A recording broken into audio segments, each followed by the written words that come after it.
Exam में static GK का एक बहुत इंपॉर्टेंट पोर्शन है जिसे हम कहते हैं इंपॉर्टेंट रिवर। भारत की वो प्रसिद्ध नदियां कहां से निकलती हैं, कहां पर जाकर के मिलती हैं, और सबसे इंपॉर्टेंट, क्या सारी नदियां बे ऑफ बंगाल में मिलती हैं या कुछ अरबियन सी में भी जाती हैं। भारत के नदी तंत्र को, रिवर सिस्टम को कितने पार्ट में डिवाइड किया गया है, इन सारी बातों पर चर्चा करेंगे सिर्फ इस एक वीडियो में। 10 मिनट शो में आज हम डिस्कस करने वाले हैं इंपॉर्टेंट रिवर। अगले 10 मिनट में मैं आपको रिवर से जुड़ी सारी चीजें एक एक करके डिटेल में समझाऊंगा। वीडियो को ध्यान से देखिएगा और अंत तक देखिएगा। मैं नीतीश नंदनी बेसिक शिक्षा के इस ऑनलाइन परिवार में आपका स्वागत करता हूं। आज के 10 मिनट शो में हम डिस्कस करने वाले इंपॉर्टेंट रिवर, तो चलिए ले चलते हैं इंपॉर्टेंट रिवर्स की तरफ। भारत की नदी तंत्र को आप इस मैप से समझ सकते हैं, लेकिन एक एक नदियों को हम समझेंगे। सबसे पहले बात करते हैं गंगा की। गंगा रिवर की अगर मैं बात करूं तो गंगा नदी जो है बेसिकली निकलती कहां से है? गंगा नदी निकलती है गंगोत्री से। गंगोत्री से निकलती है तो उसे भागीरथी के नाम से जाना जाता है। आगे आकर के वो देवप्रयाग में अलकनंदा से मिलती है और जहां से उसका नाम गंगा हो जाता है। उद्गम कहां पर है? गंगोत्री ग्लेशियर से भागीरथी के रूप में जानी जाती है और आकर के देवप्रयाग में गंगा से, ये अलकनंदा से मिलती है और दोनों की संयुक्त धारा को हम गंगा के नाम से जानते हैं।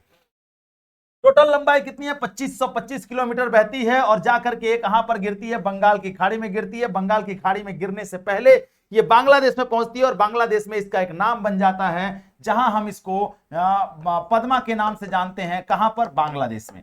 बांग्लादेश में इसे हम पद्मा के नाम से जानते हैं, ये ध्यान में रखे रहना होगा। इसकी प्रमुख ट्रिब्यूटरी रिवर्स की अगर बात करें तो यमुना, यमुना के बाद घाघरा, घाघरा के बाद गंडक, गंडक के बाद कोसी, कोसी के बाद हम सोन रिवर को भी इसकी ट्रिब्यूटरी रिवर में गिनते हैं। आप मुझे बताइए, गंगा और सोन नदी के संगम पर कौन सा बहुत बड़ा शहर बसा हुआ है? कमेंट सेक्शन में मुझे इसका जवाब दीजिएगा। उसके अलावा अगर प्रमुख शहरों की बात करें, हरिद्वार, कानपुर, प्रयागराज, वाराणसी, पटना, ये इसके किनारे बसे हुए शहर हैं। और मुख्य रूप से बात करें तो भारत की सबसे लॉन्गेस्ट रिवर में गिनी जाती है गंगा।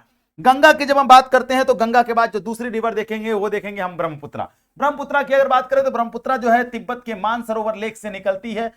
मानसरोवर लेक से निकलती है और ये तिब्बत में बहती है, तो इसे हम यहां पर यांगसी नाम से जाना जाता है, सांगपो नाम से इसे जाना जाता है। सांगपो नाम से, यांगसी नहीं, सांगपो नाम से जाना जाता है। और ये बहते हुए जब चाइना का बॉर्डर छोड़ करके इंडिया में एंट्री करती है तो इंडिया में इसे हम लोग दिहांग के नाम से जानते हैं।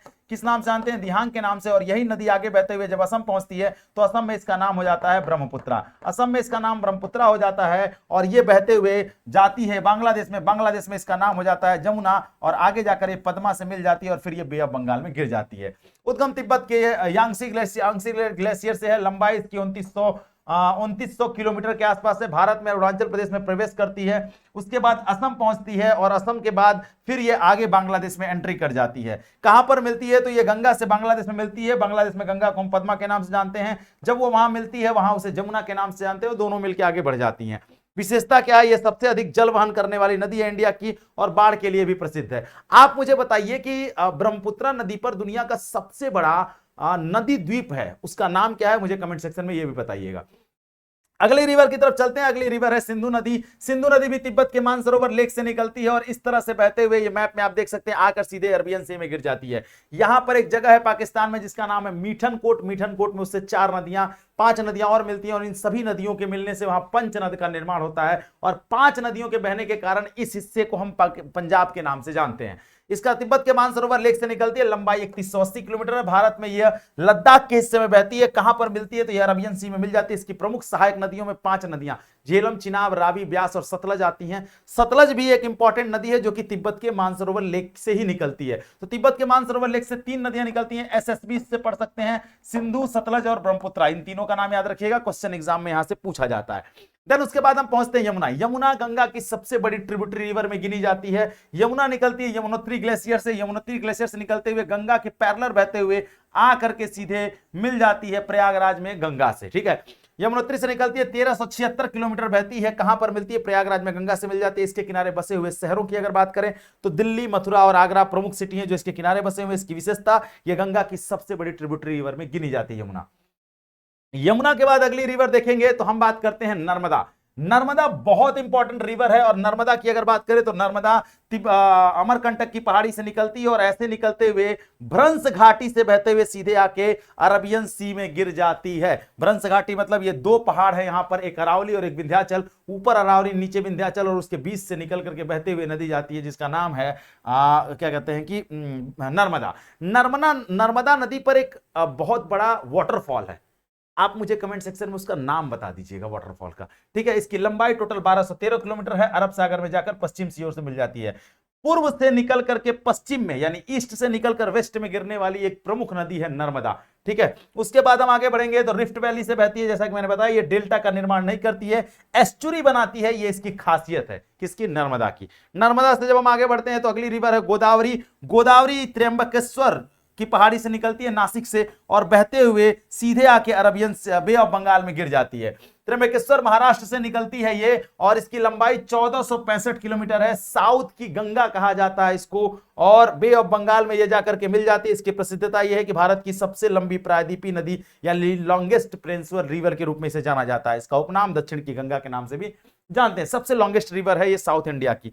जब हम आगे बढ़ेंगे तो अगली नदी है कृष्णा। कृष्णा महाबलेश्वर से निकलती है, यानी यहां से निकलती है महाबलेश्वर से महाराष्ट्र के, और बहते हुए जो है ये आकर के यहां अरबियन सी में गिर जाती है, 1400 किलोमीटर की दूरी तय करती है और बंगाल की खाड़ी में गिर जाती है। यहां आकर ट्रिब्यूटरी रिवर में देखेंगे तो भीमा और तुंगभद्रा इसकी ट्रिब्यूटरी रिवर है। मतलब ये सारी नदियां कहां गिर रही है, बे ऑफ बंगाल में यानी बंगाल की खाड़ी में। अगली नदी अगर हम देखेंगे तो कावेरी। कावेरी आप देखेंगे साउथ में तो यहां से निकलती है, ठीक है, कर्नाटका से निकलते हुए ऐसे बहते आकर के सीधे बे ऑफ बंगाल में गिर जाती है।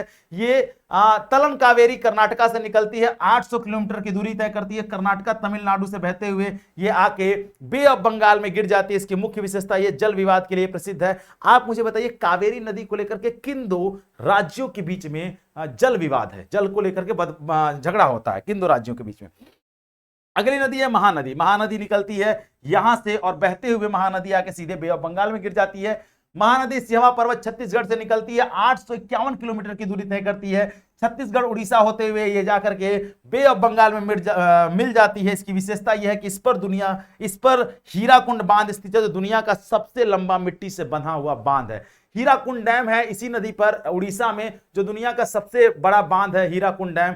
आप मुझे कमेंट सेक्शन में एक प्रश्न का और जवाब दीजिए कि उड़ीसा में एक सॉल्ट वाटर लेक है जो इंडिया की सबसे बड़ी सॉल्ट वाटर लेक है, कौन सी है उसका नाम मुझे कमेंट सेक्शन में बताइए।